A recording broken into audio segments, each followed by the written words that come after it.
ಈಗಾಗಲೇ ಹೇಳಿದ್ದಾರೆ ಅವರ ವಿಚಾರ. ಈ ಮುಂಚೆ ಒಂದು ಇಲ್ಲಿ ಪರಿಸರ ಆಯ್ಕೆ ಸಭೆ ನಡೆದಿತ್ತು.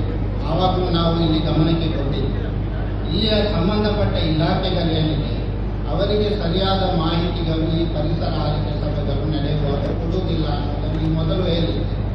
ಆ ಇಲಾಖೆ ಇದು ಪರಿಸರ ಇಲಾಖೆಯೂ ಇತ್ತು, ಆ ಸಭೆಯಲ್ಲಿ ಕೋರ್ಟ್ ಇಲಾಖೆ ಸಭೆಯೂ ಇತ್ತು.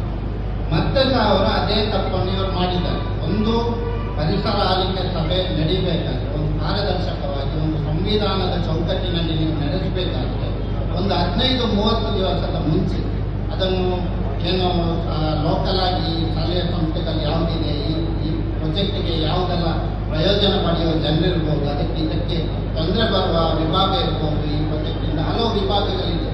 ಅವರ ಮಧ್ಯೆ ನೀವು ಏನಾದರೂ PMG ಪ್ಯಾರಿ ಸರ್ವಿಸ್ ಅಂತ ಇದೆ, ನಿಮ್ಮಕ್ಕಿಂತ ಹೆಚ್ಚು ಜನರಿದ್ದಾರೆ, ಆ ಸಂಸ್ಥೆಗೊಂದು ಲಿಖಿತವಾಗಿ ಯಾಕೆ ನೀವು ಕೊಡಲಿಲ್ಲ? ಒಂದು ಪ್ರಶ್ನೆ ನಮ್ಮದು, ಯಾಕೆ ನಿಮಗೆ ಕೊಡಲಿಕ್ಕೆ ಸಾಧ್ಯ ಆಗಿಲ್ಲ? ಈ ಮುಂಚೆನೂ ಏನಿದೆ ಮೀನುಗಾರ ವಿಭಾಗ ಇದೆ, ಅವರಿಗೂ ನೀವು ಕೊಟ್ಟಿಲ್ಲ. ಯಾಕೆ ನೀವು ಈ ರೀತಿ ಮಾಡ್ತೀರಾ? ಅಂದರೆ ಜನರನ್ನು ಮರೆಮಾಚಿ ನೀವು ಈ ಯೋಜನೆಗಳನ್ನು ಮಾಡಬೇಕಂತ ಬಯಸ್ತೀರಾ ಅಂತ ನಾವು ಕೇಳಿದ್ದೀವಿ. ಇದೊಂದಂದರೆ ಬೆಂಗ್ರೆಯಿಂದ ಒಂದು ಅಲ್ಲಿಗೆ ಇವಾಗ ನಾವು ಬೆಂಗ್ರೆ ಪ್ರದೇಶದವರು ಈಗಾಗಲೇ ಹಲವು ವಿಚಾರ ಹೇಳಿದ್ರೆ ಆ ಪ್ರದೇಶದಿಂದ ತಲುಪಿದೆ. ನಮಗೆ ನೇರವಾಗಿ ಈಗ ಬೆಂಗ್ರೆ ಮತ್ತು ಈ ಬಂದರ್ ಸೇರಿ ಜಟ್ಟಿಗೆ 600 ಮೀಟರ್ ಇದೆ. ನಮ್ಮ ಬೋಟಾಗಿ ಬರಲಿಕ್ಕೆ ಸ್ವಲ್ಪ ನೀರಿನ ಚಾನಲಲ್ಲಿ ಬರುವಾಗ ಒಂದು 650-670 ಮೀಟರ್ ಆಗುತ್ತೆ. ಬೆಂಗ್ರೆ ಜಟ್ಟಿಗೆ ಬಂದು ಒಂದು ಬೋಟ್ ಕಾದು ವಿದ್ಯಾರ್ಥಿಗಳಿರ್ಬೋದು, ರೋಗಿಗಳಿರ್ಬೋದು, ಇಲ್ಲಿಗೆ ಬರುವ ಕಾರ್ಮಿಕರಿರ್ಬೋದು, ಬಹುತೇಕ ಬರುವ ಒಂದು 15 ನಿಮಿಷ ಆದರೂ ತೆಗೆಯುತ್ತೆ. ಆ ಜಟ್ಟಿಯಲ್ಲಿ ನಿಂತು ಬೋಟಲ್ಲಿ ಒಂದು 5-6 ನಿಮಿಷ 7 ನಿಮಿಷ ಬಂದು ಈ ಭಾಗಕ್ಕೆ ತಲುಪುವಾಗ ಒಂದು ಅಷ್ಟು 15 ನಿಮಿಷ ಇದ್ದು ಹೋಗುವಾಗ ಆಗುತ್ತೆ. ಅದನ್ನು ನೀವು ಮತ್ತೆ ಅಲ್ಲಿಗೆ ತಗೊಂಡು ಹೋದರೆ ನೀವು ಅಲ್ಲಿಗೆ ತಗೊಂಡು 300 ಮೀಟರ್ ಆಚೆಗೆ ಆಗ್ತೀರಿ ಅಂತ ಹೇಳ್ತೀವಿ.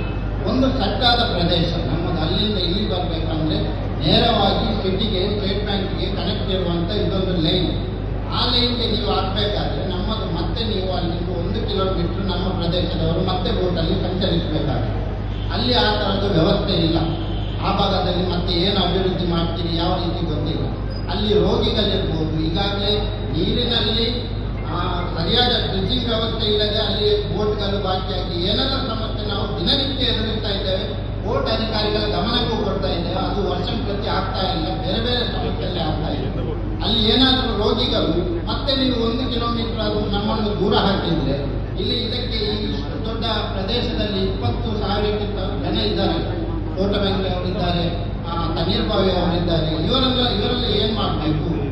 ನಿಮ್ಮ ಈ ಪ್ರಾಜೆಕ್ಟಲ್ಲಿ ಆ ರೋಗಿ ಇದ್ರೆ ಅವ್ರು ಬೋಟಲ್ಲಿ ಸಾಯ್ಬೇಕಾ? ಏನು ಮಾಡಬೇಕು?